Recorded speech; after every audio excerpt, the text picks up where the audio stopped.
بسم اللہ الرحمن الرحیم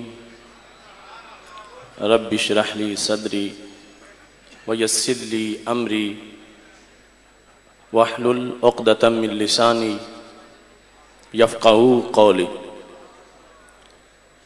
احمدک اللہم یا مجیب کل سائل والصلاة والسلام علی من هو افضل الوسائل وعلى آلہ واصحابہ ذوی الفضائل اما بعد فاعوذ باللہ من الشیطان الرجیم بسم اللہ الرحمن الرحیم انزل من السماء ماء فسالت اودیۃ بقدرها صدق اللہ العظیم وصدق رسولہ النبی الکریم الامین ان اللہ وملائکتہ یصلون علی النبی یا ایہا الذین آمنوا صلوا علیہ وسلموا تسلیما الصلاة والسلام علیک یا سیدی یا رسول اللہ وعلی آلک واصحابک یا حبیب اللہ۔ خشک شاخوں کو وہ تازہ گلاب دیتے ہیں، عہد پیری کو وہ پھر سے شباب دیتے ہیں۔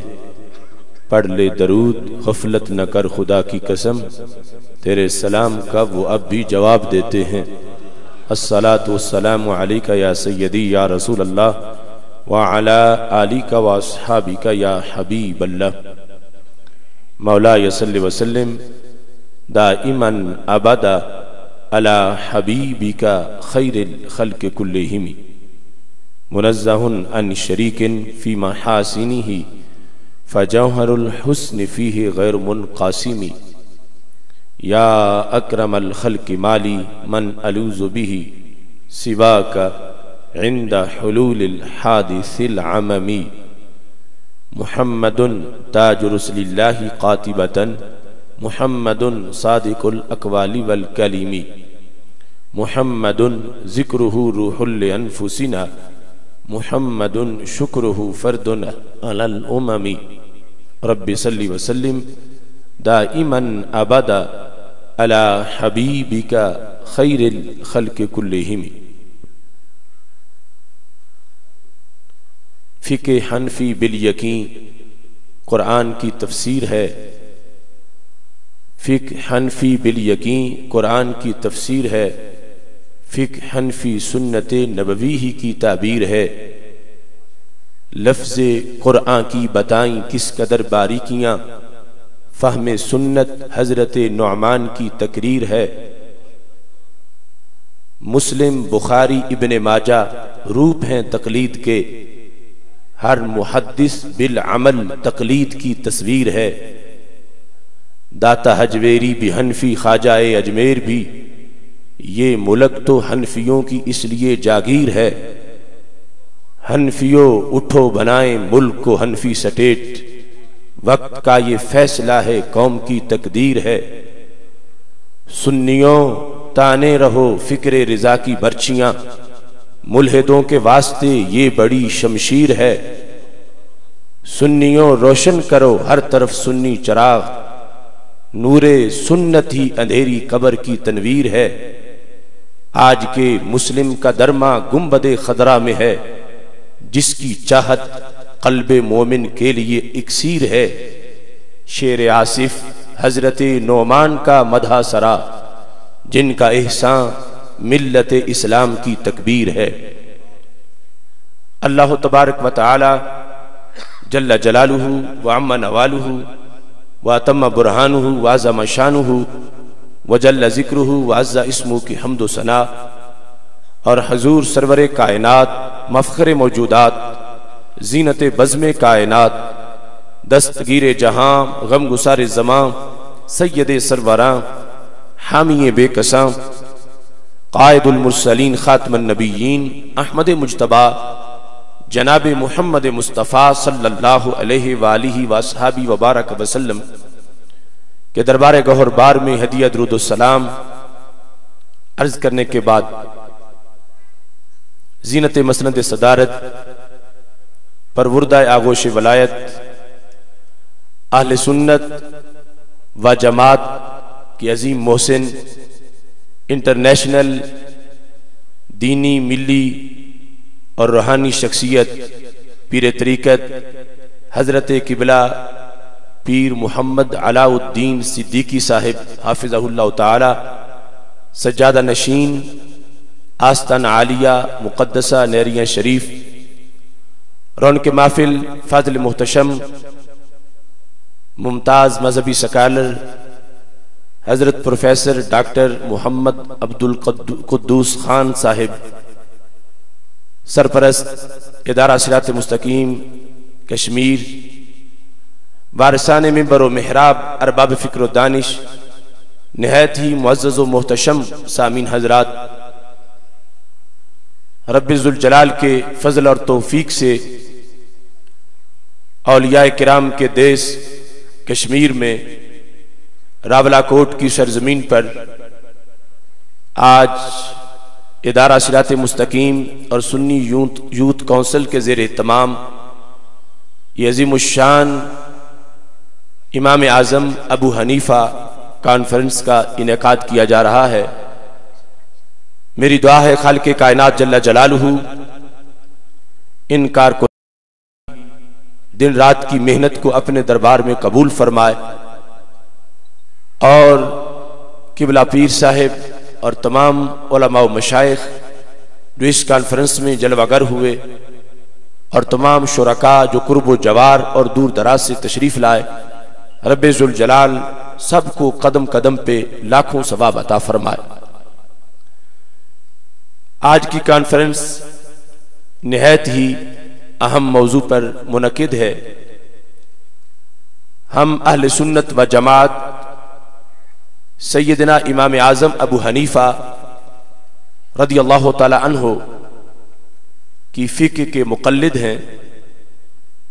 ہمارا عبادت، ریاضت اور بندگی اور احکام شریعت پر عمل کا سارا مدار حضرت امام اعظم ابو حنیفہ رحمہ اللہ تعالی کی عظیم فقہ پر ہے۔ اس سلسلہ میں آج جو شکوک و شبہات پھیلائے جا رہے ہیں اس سب کے تناظر میں چند ضروری باتیں آپ حضرات کے سامنے پیش کرنا چاہتا ہوں، اور انشاءاللہ اگر توجہ دی جائے گی تو خصوصی فضل و کرم سے ہم سب کے لیے دارین کی سعادتیں ہمیں میسر آئیں گی، اور کسی بھی سوچ اور فکر سے تعلق رکھنے والا کوئی شخص اگر غیر جانبدار ہو کر غیر جانبدار طریقے سے گفتگو کو سنے گا تو انشاءاللہ ذہنوں میں اجالا اور سوچ میں چراغاں ہو جائے گا۔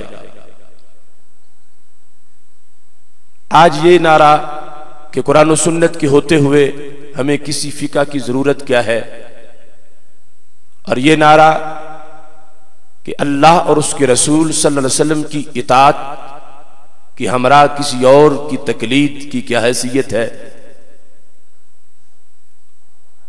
یہ باتیں کہنے کو آسان ہیں، لیکن اگر حقائق کی روشنی میں دیکھا جائے تو ان باتوں کے آج کے پس منظر میں ہمیں کئی سازشیں نظر آتی ہیں۔ اس میں کوئی شک نہیں قرآن مجید میں ہر چیز کا حل ہے، اور حدیث رسول صلی اللہ علیہ وسلم میں قیامت تک کے لیے ہر مشکل کا حل موجود ہے، ہر اندھیرے کے لیے سویرا موجود ہے۔ لیکن یہ یاد رکھنا، ہر سینہ نشے من نہیں جبریل امی کا، ہر فکر نہیں طائر فردوس کی صیاد، گو فکر خدا داد سے روشن ہے زمانہ، آزادگی افکار ہے ابلیس کی ایجاد۔ سب کچھ قرآن و سنت میں موجود ہے، مگر اس کو سمجھنے کے لیے جن اصولوں کی ضرورت ہے وہ اصول رب ذوالجلال نے اس امت کی زرخیز ذہانت کی بنیاد پر اس امت کو عطا فرمائے ہیں۔ قرآن مجید برہان رشید سے اپنی گفتگو کو شروع کر رہا ہوں۔ رب ذوالجلال کا فرمان ہے انزل من السماء ماء فسالت اودیۃ بقدرها. خالق کائنات ارشاد فرماتا ہے کہ اللہ نے آسمان سے پانی کو نازل کیا تو وادیاں اپنی اپنی گنجائش کے مطابق بہہ نکلی. اس آیت کریمہ میں جو لفظ ماء ہے جس کا معنی پانی سے میں کر رہا ہوں، حضرت عبداللہ بن عباس رضی اللہ تعالی عنہما مفسر بارگاہ رسول علیہ الصلوۃ والسلام ارشاد فرماتے ہیں اس ماء سے مراد وہ پانی نہیں ہے جو کالے بادلوں سے بارش کی شکل میں برستا ہے اور زمینوں کو سیراب کرتا ہے. فرماتے ہیں اس ماء سے مراد وہ پانی ہے جو مدینہ شریف کے ابر کرم سے برستا ہے اور سینوں کو سیراب کرتا ہے. اللہ نے آسمان سے پانی کو نازل کیا، علم کو، قرآن کو، سنت کو، تو وادیاں یعنی امت کے سینے اپنی اپنی گنجائش کے مطابق ان کے مدینے بن گئے، اس پانی سے لبریز ہوئے. ایک ظاہری بارش ہے اور اس کے لیے وادی ہے. جتنی بڑی وادی ہو اتنا اس کے حصے میں پانی زیادہ آتا ہے، چھوٹی وادی کے پاس پانی تھوڑا ہوتا ہے. ایسے ہی ایک دلوں کی وادی ہے، اور دلوں کی وادی کے لحاظ سے لوح محفوظ سے ریویلیشن کے ذریعے جو مقدس تعلیمات آئی ہیں، یہ دلوں کی وادیاں ان تعلیمات سے بھرتی ہیں. اور جس طرح کی زمین ہے ایسا اس کا فنکشن ہوتا ہے، اور جس قدر زمین کی وسعت ہے اتنا ہی اس کا فیض ملتا ہے. اس آیت کے ساتھ بخاری شریف کی یہ حدیث بھی میں اٹیچ کرنا چاہتا ہوں. میرے آقا علیہ الصلوۃ والسلام ارشاد فرماتے ہیں مثل ما بعثنی اللہ بہ من الہدی والعلم کمثل الغیث الکثیر. مجھے میرے رب نے جو ہدایت دے کر بھیجا ہے اور جو علم دے کر بھیجا ہے، آتے وقت جو ہدایت میں لے کے آیا ہوں اور جو علم میرے ہمراہ اس کائنات کو نصیب ہوا ہے، اس کی مثال کیا ہے؟ کمثل الغیث الکثیر، جیسے بارش ہوتی ہے. قرآن میں علم دین کو ماء سے تعبیر کیا گیا، پانی سے. حدیث بخاری شریف میں ہمارے آقا صلی اللہ علیہ وسلم نے خود فرمایا مثل ما بعثنی اللہ بہ من الہدی والعلم، ہدایت اور علم جو میں لے کے آیا ہوں اس کی مثال بارش جیسی ہے. پھر بارش کے لفظ میں ہی کثرت ہے. کہا جاتا ہے یہ قطرہ نہیں، یہ بارش ہے. اور بارش کی پھر دو قسمیں ہیں. ایک وہ ہے بارش برستی ہے تو رم جھم بوندا باندی ہوتی ہے لیکن پیاس پھر بھی باقی رہ جاتی ہے. اور ایک وہ بارش ہے جو برستی ہے تو موسلادھار برستی ہے. ہمارے آقا صلی اللہ علیہ وسلم ارشاد فرماتے ہیں مجھے میرے رب نے جو بارش بنایا ہے وہ ایسی نہیں ہے کہ برسے تو تشنگی پھر بھی باقی رہ جائے.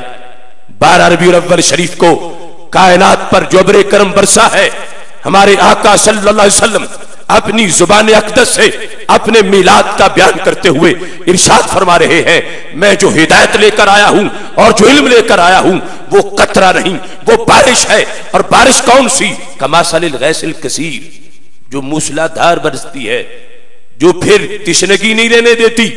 اور جو موسلادھار برسے اس کی بھی پھر دو قسمیں ہیں. ایک وہ ہے جو ایک شہر میں برسی ہے، دوسرا پیاسا ہے. ایک ملک میں ہو گئی ہے، دوسرے میں پھر بھی قحط اور خشک سالی ہے. اور ایک کون سی ہے جو ہر طرف ہو جائے. میرے آقا صلی اللہ علیہ وسلم ارشاد فرماتے ہیں کمثل الغیث الکثیر اصاب ارتا، فرمایا وہ بارش ہوں جو موسلادھار برسے، اور میں وہ بارش ہوں جو کائنات کا ایک چپا بھی خشک نہ رہنے دے. کتنا فیض ہے 12 ربیع الاول شریف کا. کمثل الغیث الکثیر اصاب اردا، پوری کائنات پر شرق و غرب میں، شمال و جنوب میں، عرب و عجم میں میرے آقا صلی اللہ علیہ وسلم کے علم کی برسات ہوئی ہے. یہ علیحدہ بات ہے کہ کاشانے میں بیٹھا جاہل رہ جائے اور کسی کٹیا سے کوئی غزالی نکل آئے. رسول اکرم نور مجسم شفیع معظم صلی اللہ علیہ وسلم کے ابر کرم نے کوئی کمی نہیں رہنے دی. یہاں ضمناً یہ بھی بتا دوں آج کچھ لوگ ترازو لے کر علم رسول اللہ السلام کو تولنا چاہتے ہیں. اتنا جانتے ہیں، اتنا نہیں جانتے، دین جانتے ہیں، دنیا نہیں جانتے معاذ اللہ. کچھ نام نہاد روشن خیال اور کچھ اندرونی محاذ پر علم رسول اللہ علیہ السلام کو تولنے والے لوگ وہ صرف اس حدیث میں غور کریں تو 14 طبق روشن ہو جائیں. راولہ کوٹ کی سرزمین پر جو بارش 1 گھنٹہ برسے، کوئی ایسا ہے جو اس کے قطرے گن کے دکھا سکے؟ کشمیر کی وادیوں میں جو بارش 1 گھنٹہ برسے، کوئی ایسی پاور ہے جو ان قطروں کو گن کے دکھا سکے؟ راولہ کوٹ کے 1 گھنٹے کی بارش کے قطرے نہ گنے جائیں تو جو پوری کائنات میں ہر وقت برسے اس بارش کے قطرے کون گنے گا؟ یہ ایک شاعر کی رنگی بیانی نہیں، یہ تو میرے نبی علیہ السلام کا فرمان ہے کہ میں جو لے کے آیا ہوں وہ علم اور ہدایت، وہ بارش ہے، وہ موسلا دھار برسنے والی، اصحاب اردہ پوری کائنات کو سیراب کرنے والی. اب پھر سوال پیدا ہو رہا تھا جب اتنی برسی تو کچھ محروم کیوں ہیں؟ تفصیل کا وقت نہیں. میرے آقا صلی اللہ علیہ وسلم نے آگے زمینوں کی قسمیں بیان کر دی. ظاہری بارش ہوتی ہے، اس کے لیے ظاہری زمین ہے. کانت منہا طائفہ طیبہ، ایک میرا زمین ہوتی ہے، وہ کیا کرتی ہے؟ قابلۃ الماء، پانی کو جذب کرتی ہے. نبوت کے لیے لوگ کہتے ہیں صرف نبی کا کام دین کا نماز روزے کا مسئلہ بیان کرنا ہے، باقی چیزیں نبوت سے ریلیونٹ سبجیکٹ ہی نہیں. سرکار فرما رہے ہیں کائنات کی ہر چیز کے خواص کو جاننا یہ نبی کے تعلیمات کے بنیادی ماخذ میں ہے. پوری کائنات میں ہر چیز جس انداز میں ہے ان کی آنکھ جانتی ہے. زمین میرا کیا کرتی ہے؟ قابلۃ الماء، پانی کو جذب کرتی ہے. فانبتت الکلا والعشب الکثیر، اسی پانی سے جڑی بوٹیاں اگتی ہیں، اسی سے سبزہ اگتا ہے. پانی نازل ہوا آسمان سے، H2O ہائیڈروجن آکسیجن اس کا فارمولا تھا، زمین نے جذب کیا. اللہ فرماتا ہے فاخرجنا به من كل ثمرات، جو آسمان سے اترا اسی پانی سے ہی ہم نے سارے پھل بنائے ہیں. اب زمین نے جذب کیا تو H2O تھا، جب لوٹایا تو مالٹے کا جوس تھا. وہی پانی زمین نے جذب کیا، واپس لوٹا وہی انگور میں، وہی کھجور میں، وہی خربوز میں، وہی تربوز میں.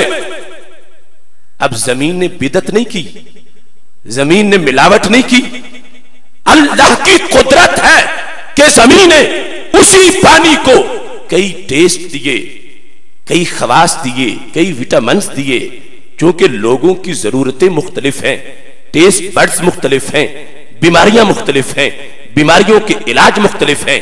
پانی اترا تھا ایک طرح کا تھا، واپس آیا ہے جڑی بوٹی میں علاج کے لیے کئی طرح اس کے اندر خواص آ گئے ہیں، کئی پھلوں میں ہے. تو اس کو تو کوئی بھی بدعت نہیں کہتا کہ کہے میں صرف H2O آسمان سے اترا ہوا پیتا ہوں. زمین سے جو پھل میں آیا ہے یہ تو بدل گیا ہے. تو پھر کیوں اعتراض ہے فقہ پر، کیوں اعتراض ہے تقلید پر؟ فقہ حنفی کوئی جدا چیز نہیں. جیسے آسمان سے اترا ہوا پانی ہی خربوز میں ہے، تربوز میں ہے، انار میں ہے، کیلے میں ہے، ایسے ہی قرآن و سنت کا پانی ہے. زمین امام ابو حنیفہ کے سینے کی ہے، اس نے پانی کو جذب کیا ہے اور 5 لاکھ مسائل بنا کے امت کو عطا کر دیے ہیں.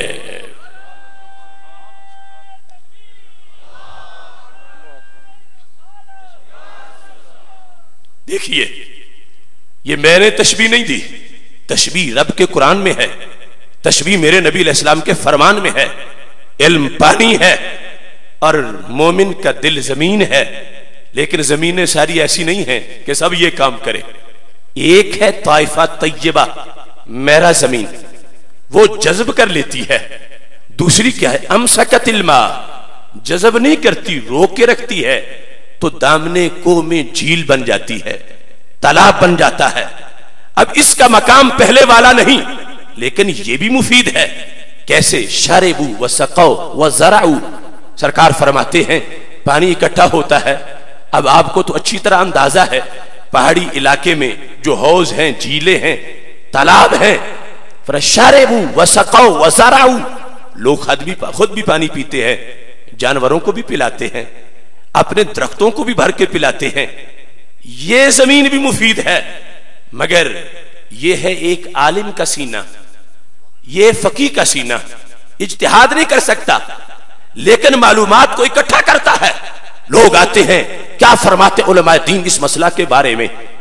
گرمی میں جلستے آتے ہیں، اس کے حوض سے چلو بھرتے ہیں، اپنی پیاس بھی بجھاتے ہیں، گھر والوں کی پیاس بھی بجھاتے ہیں.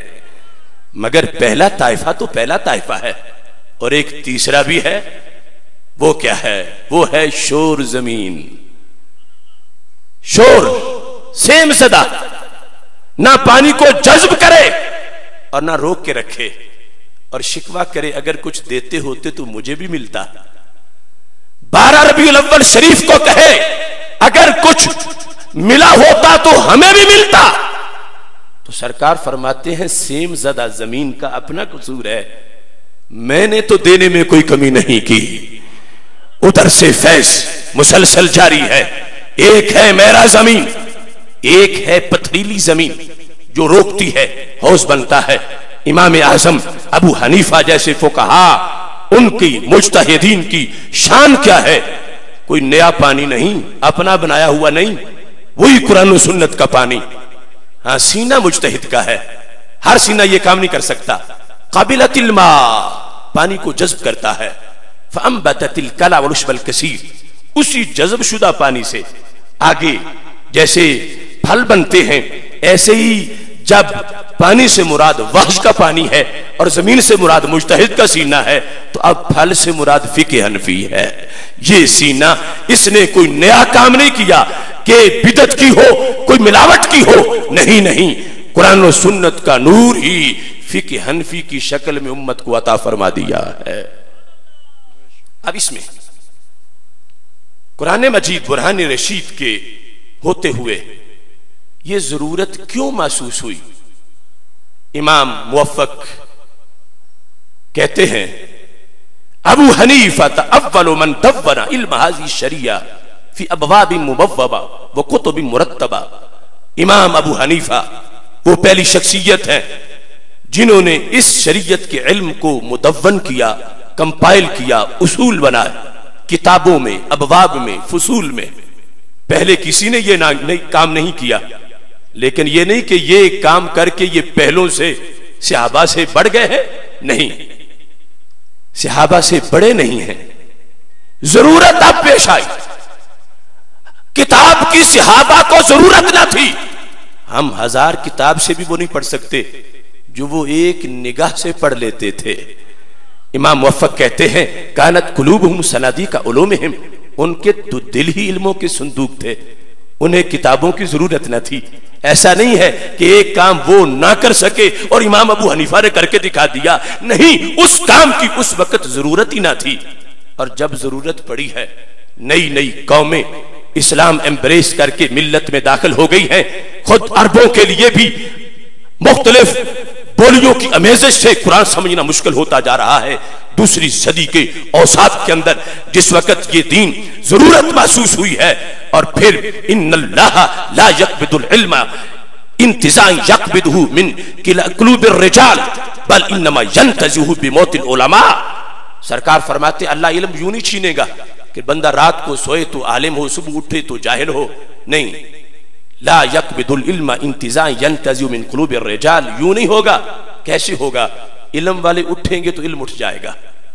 صحابہ کرام رضی اللہ تعالیٰ عنہم دنیا سے تشریف لے گئے، نئے نئے مسائل پیدا ہو رہے تھے. رب ذوالجلال نے حضرت امام اعظم ابو حنیفہ رحمہ اللہ تعالیٰ کو یہ مرتبہ و مقام عطا فرمایا کہ انہوں نے دین متین کی تدوین کا یہ کام شروع کیا.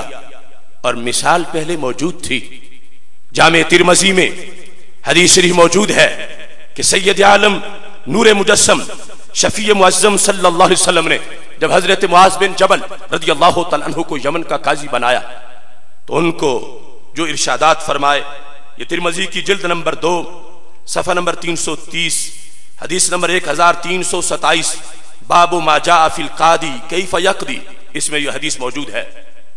جب حضرت معاذ بن جبل کو ہمارے نبی علیہ الصلوۃ والسلام یمن بھیج رہے تھے تو ان سے پوچھا کیف تقضی یا معاذ، معاذ یہ بتاؤ کہ تم فیصلہ کیسے کرو گے، تمہیں جو میں یمن بھیج رہا ہوں، یمن والوں کو خط لکھ دیا ہے کہ ان کا کہنا ماننا ہے، مسئلہ تمہارے پاس آئے گا، بتاؤ مسئلے کا حل کیسے بیان کرو گے؟ تو حضرت معاذ بن جبل رضی اللہ تعالیٰ عنہ کہنے لگے اقضی بما فی کتاب اللہ، جو کچھ اللہ کے قرآن میں ہے میں اس کو پڑھ کے فیصلہ کر دوں گا۔ تو میرے آقا صلی اللہ علیہ وسلم نے ارشاد فرما ان لم یکن فی کتاب اللہ، ایک میں ان لم تجد فی کتاب اللہ، اگر کتاب اللہ میں تم نہ پا سکو تو پھر کیا کرو گے؟ کہتے ہیں فبسنت رسول اللہ صلی اللہ علیہ وسلم، تو پھر مسئلہ جو کرنٹ ایشو ہوگا میں سنت سے اس کا حل پیش کر دوں گا۔ اب اس کے بعد تیسرے نمبر پر میرے آقا صلی اللہ علیہ وسلم نے فرمایا فَإِن لَمْ يَكُنْ فِي سُنَّةِ رَسُولِ اللَّهِ صلی اللہ علیہ وسلم، اگر وہ مسئلہ سنت رسول صلی اللہ علیہ وسلم میں نہ ہو یا تم نہ پاؤ، کیونکہ اس وقت تک ابھی پورا قرآن بھی نہیں اترا تھا، ساری سنت بھی نہیں آئی تھی، اگر نہ ہو یا تم نہ پاؤ سنت میں تو پھر کیا کرو گے؟ تو حضرت معاذ بن جبل نے یہ نہیں کہا محبوب میں تو منہ کو تالا لگا کے بیٹھ جاؤں گا، کیونکہ یا تو قرآن ہے یا سنت ہے، اس کے بعد تو کچھ ہے ہی نہیں، میں نہیں بولوں گا۔ حضرت معاذ بن جبل کیا جواب دیتے ہیں؟ کہنے لگے اجتہد برأیی، محبوب اگر مجھے قرآن سے نہ ملا سنت سے نہ ملا میں چپ نہیں بیٹھوں گا، میں قرآن و سنت کی روشنی میں بیٹھ کے اپنی رائے سے اجتہاد کروں گا۔ اجتہد برأیی، اپنی رائے سے اجتہاد کروں گا۔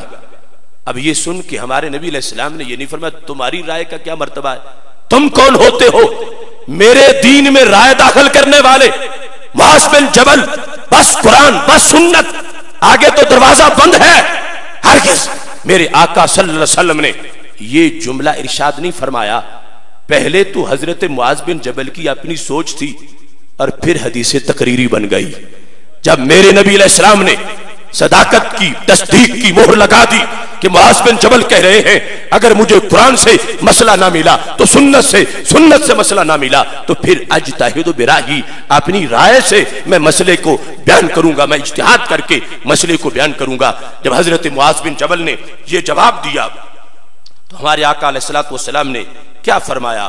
الحمدللہ الذی وفق رسول اللہ صلی اللہ علیہ وسلم، ساری تعریفیں اس خدا کی ہیں جس خدا نے میرے گورنر کو حق بات کہنے کی توفیق عطا فرما دی ہے۔ اب دیکھو آج نعرہ لگانا آسان ہے کہ قرآن و سنت کے ہوتے ہوئے فقہ کی ضرورت کیا ہے؟ میں پوچھتا ہوں قرآن و سنت کے ہوتے ہوئے حضرت معاذ بن جبل کی رائے کی حیثیت کیا ہے؟ آج تقلید کو شرک فی الرسالت کہنے والے جواب دیں کہ کیا معاذ بن جبل اللہ کے رسول ہیں کہ ان کی تقلید یمن والوں پر لازم کر دی گئی؟ وہ تو صحابی رسول علیہ السلام ہیں، ابھی وحی اتر رہی تھی اور تقلید شخصی کا جھنڈا پھر بھی لہرا رہا تھا۔ نبی اکرم نور مجسم شفیع معظم صلی اللہ علیہ وسلم حضرت معاذ بن جبل کو یہ کہہ رہے تم نے مسئلہ بیان کرنا ہے، کس سے؟ قرآن سے، پھر سنت سے، اس کے بعد اپنی رائے سے اجتہاد۔ اور یمن والوں کو کہا ہے جو انہوں نے بیان کرنا اسے تم نے شریعت سمجھنا ہے، رائے ان کی ہے، شریعت میری ہے، اس پہ عمل کرنا ہے۔ ایک مرتبہ دبئی میں اس پر مناظرہ ہو رہا تھا، مجھے وہ کہنے لگے یہ جو تم حدیث پیش کرتے ہو یہ تو اس وقت کی بات ہے جب ابھی رسول اکرم نور مجسم شفیع معظم صلی اللہ علیہ وسلم ابھی ظاہری حیات میں موجود تھے، اور تم تو آج تقلید کرتے ہو، آج کی کوئی حدیث پیش کرو۔ تو میں نے کہا خود آپ اپنے دام میں صیاد آ گیا کہ جس وقت ہمارے آقا صلی اللہ علیہ وسلم تشریف فرما تھے ظاہری حیات میں، ابھی تو قرآن کا نزول ہو رہا تھا، وحی کا دروازہ بند نہیں ہوا تھا، سرکار فرما سکتے تھے معاذ بن جبل تیسرے نمبر پر ابھی اجتہاد نہ لاؤ، کیوں؟ میں تو خود تمہارے سامنے موجود ہوں، سارا قرآن ابھی نہیں اترا، جو تمہیں آتا ہے اس کے بعد بھی اترے گا، تو مجھ سے رابطہ کرنا تاکہ بعد میں اترنے والے قرآن میں تیرے مسئلے کا ہو سکتا حل موجود ہو. اور ابھی ساری سنت نہیں آئی, میں ابھی سنت روزانہ دے رہا ہوں. اگر مسئلے کا حل تجھے نہ ملے تو مجھ سے رابطہ کرنا. سرکار نے اس وقت اجازت دے دی کہ جتنا تجھے آتا ہے اس کی روشنی میں جو رائے سے اجتہاد کرو گے میں نے اس کو قانونی حیثیت عطا فرما دی ہے. تو میں نے کہا جب وحی کا نزول ہو رہا تھا اور سنت سامنے تھی اس وقت بھی رائے مجتہد پر عمل ہو گیا تو اب تو اور کوئی چارہ ہی نہیں رہا. وحی اترتی نہیں. سرکار دو عالم نور مجسم شفیع معظم صلی اللہ علیہ وسلم آخری نبی ہے. وحی کا دروازہ بند ہو گیا. اب اس کے بعد تو اور کوئی رستہ ہی نہیں ہے. جب وحی اتر رہی تھی مجتہد کے اجتہاد اور اس کی تقلید کا جھنڈا لہرا رہا تھا.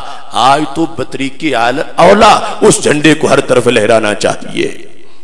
اور دوسری طرف جہاں تک اس بات کا معاملہ ہے کہ بات کے لیے مخصوص حکم ہو تو طبرانی نے موجم اوسط میں اس حدیث کو روایت کیا.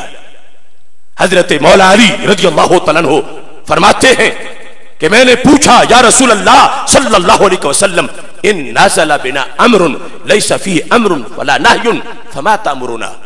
اگر کوئی ایسا کرنٹ ایشو آ جائے جس کے بارے میں امر بھی نہ ہو نہی بھی نہ ہو تو کیا حکم ہے آپ کا محبوب, ہم کیا کریں؟ اب سرکار نے یہ نہیں فرمایا علی یہ تو ہو ہی نہیں سکتا کہ امر بھی نہ ہو نہی بھی نہ ہو, یہ تو صورت ہی نہیں ہو سکتی. پوچھا امر بھی نہ ہو کہ کرنا ہے نہی بھی نہ ہو کہ یہ کام نہیں کرنا, ہم کیا کریں؟ تو میرے آقا علیہ السلام نے فرمایا شاور الفقہاء والعابدین. علی فقیہ سے مشورہ کرو اور صوفی سے مشورہ کرو.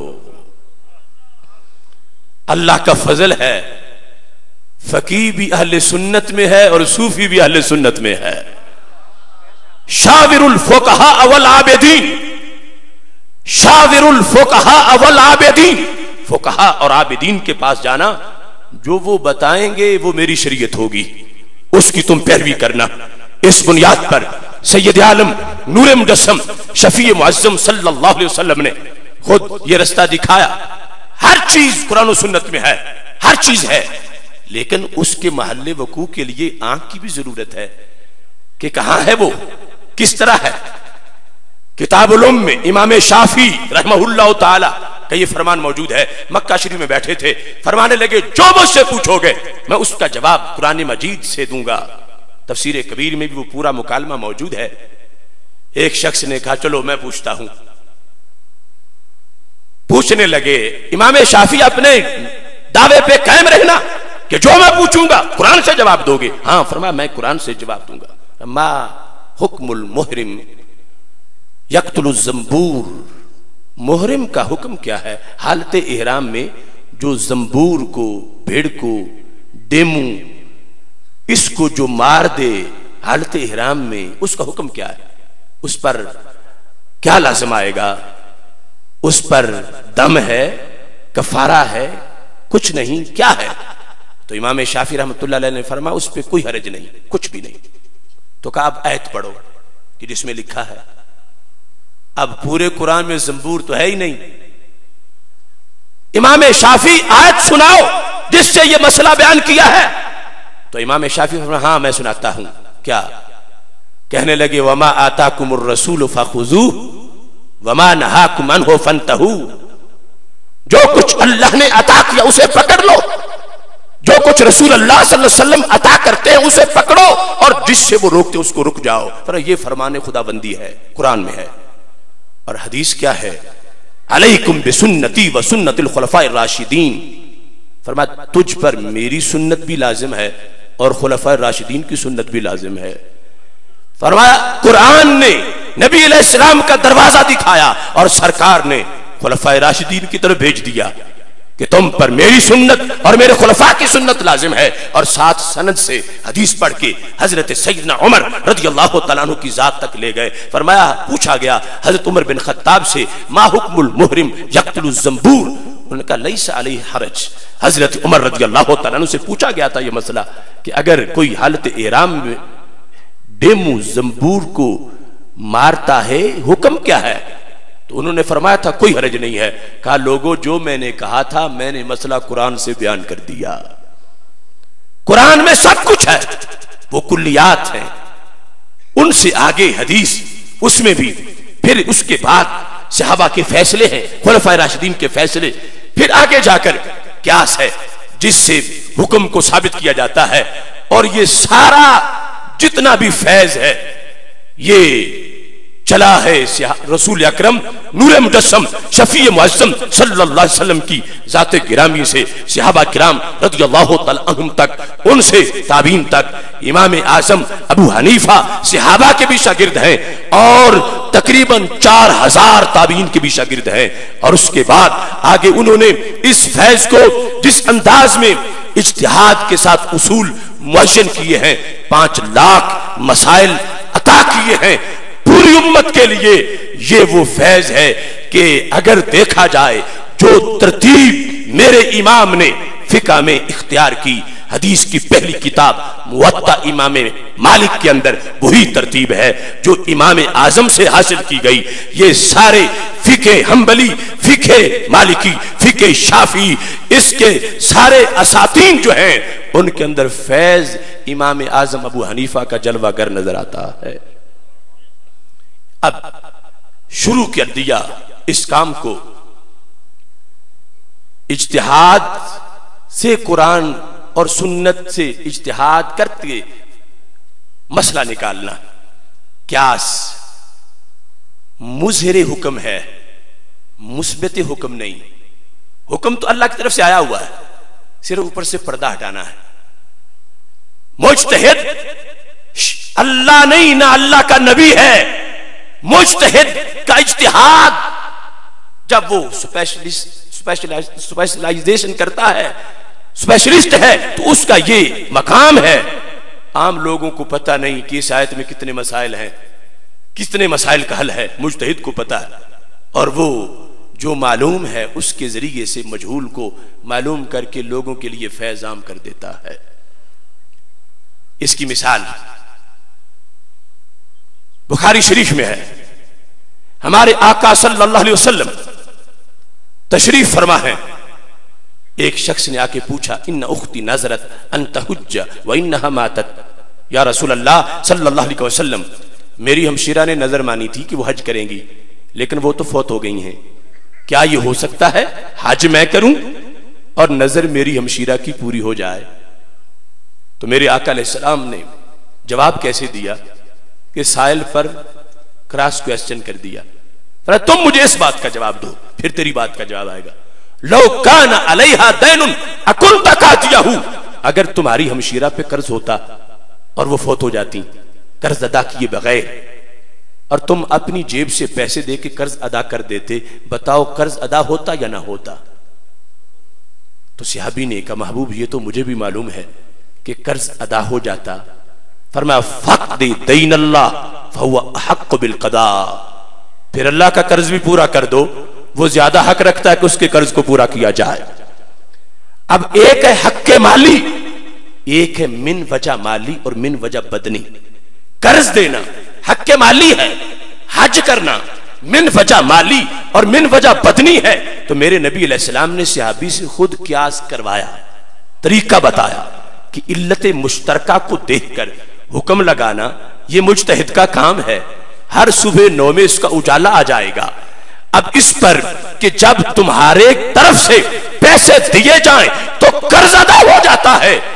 اگر تم احرام باندھ کے طواف کرو گے، وقوف کرو گے، حج کرو گے، تھکاوٹ تمہیں ہوگی، گناہ تمہارے بھی جڑیں گے اور نظر تمہاری ہمشیرہ کی بھی پوری ہو جائے گی. یہ ہے قیاس کا طریقہ جو رسول اکرم نور مجسم شفیع معظم صلی اللہ علیہ وسلم نے اپنی امت کو عطا کیا. اور آج کے اس ماڈرن دور میں اس کو یوں سمجھیے جیسے ایک ہے برقی رو، بجلی کی تار گزر رہی ہے 10 کمروں سے، 11ویں کمرے میں ہولڈر لگا ہے، اس پہ بلب لگا ہے، بلب جل رہا ہے. اب جن کو پتہ نہیں کہ بجلی کیا ہوتی ہے، تار میں کیا ہے، وہ یہی سمجھیں گے کہ 11ویں روشن رہے گا، 10 میں تو اندھیرا ہے. اور جس کو پتا ہے کہ اگر 10 میں بھی ہولڈر لگا دیا جائے اور بلب لگا دیا جائے تو جیسے 11ویں میں روشنی ہے ایسے ہی 10 میں بھی ہو جائے گی. اللہ کے قرآن میں سب کچھ ہے، مجتہد کا کام ہے. جو آیت اتری ہے اس کی علت دیکھتا ہے، یہ حکم ہے تو ہے کیوں، اس کا سبب کیا ہے. اب علت دیکھ کے وہ ہولڈر لگا کے بلب لگاتا ہے تو 5 لاکھ مسائل روشن ہو جاتے ہیں. کوئی ایسا ذی عقل ہے جو یہ کہے کہ 11ویں کمرے کی بجلی تو اصل ہے اور 10 میں بدعت ہے؟ نہیں، جس میں 11واں جس سے روشن ہے اسی سے 10 بھی روشن ہے. صرف 10 جو ہے ان میں پہلے چاندنی نہیں تھی.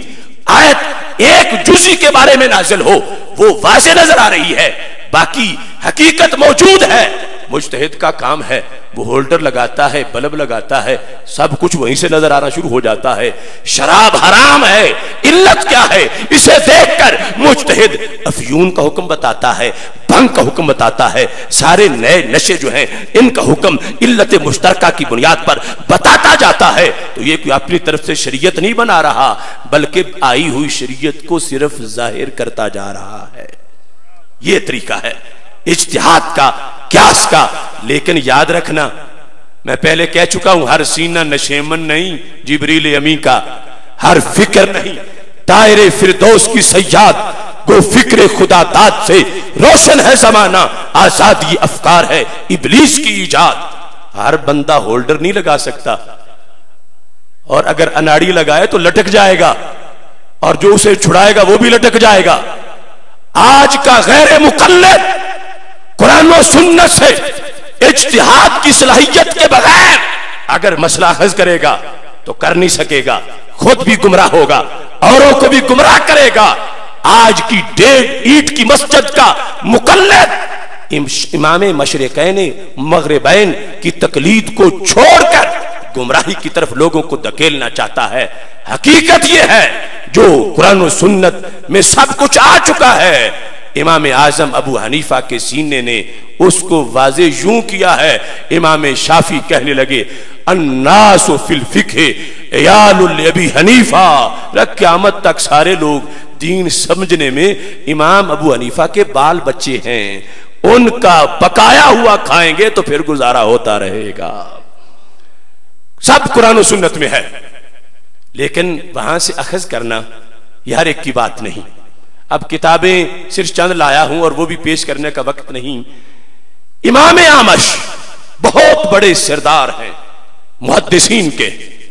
امام انس بن مالک کے شاگرد امام اعمش ان کے مجلس میں بیٹھے ہیں امام اعظم ابو حنیفہ رحمہ اللہ تعالی.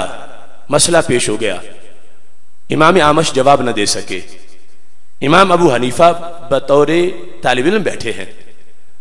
آپ کے ذہن کو پڑھ کر امام اعمش نے سمجھا کہ میرے شاگرد کو شاید جواب آتا ہے. کہ ابو حنیفہ آپ بتائیں. امام ابو حنیفہ نے مسئلے کا جواب بتایا تو امام اعمش حیران رہ گئے کہ جواب تو یہی ہے، لیکن شاگرد کو آ گیا، استاذ کو نہیں آیا. سبب کیا ہے؟ من این لک یا ابا حنیفہ، ابو حنیفہ یہ تم نے کہاں سے پڑھا؟ عقود الجواہر المنیفہ کے اندر یہ تفصیل موجود ہے کہ جس وقت امام اعمش نے پوچھا تو امام اعظم ابو حنیفہ نے کہا من الاحادیث التي انت حدثتنیھا. استاذ محترم، میں ہزاروں استاذوں کا شاگرد ہوں، لیکن یہ جواب میں نے ان احادیث سے دیا ہے جو آپ ہی نے مجھے پڑھائی ہیں. اور اس کے بعد آپ کو 100 دن ہو چکا تھا اس دارالعلوم میں داخل ہونے کے بعد. آپ نے سند سنائی، متن سنایا، 100 دن میں جو پڑھا تھا سارے کا سارا اپنے استاذ کو سنا دیا. تو امام اعمش نے وہ تاریخی جملہ بولا حسبو کا یا ابا حنیفہ، ابو حنیفہ اب بس کرو، جو میں نے 100 دن میں پڑھایا تم نے 1 گھنٹے میں مجھے سنایا. میں سمجھتا تھا کہ باقی لکھتے ہیں اور تم صرف چپ کر کے بیٹھے رہتے ہو. آج پتا چلا کہ تم تو یاد بھی کرتے ہو اور اس میں تدبر بھی کرتے ہو. پڑھانے والا میں ہوں، مجھے سمجھ نہیں آئی کہ اس حدیث سے یہ مسئلہ نکلتا ہے، اور آپ کو سمجھ آ گئی. کہنے لگے یا معاشر الفقہاء انتم الاطباء ونحن الصیادلہ. اے فقی لوگو تم ہو ماہر سرجن، ہم ہیں صرف پنساری۔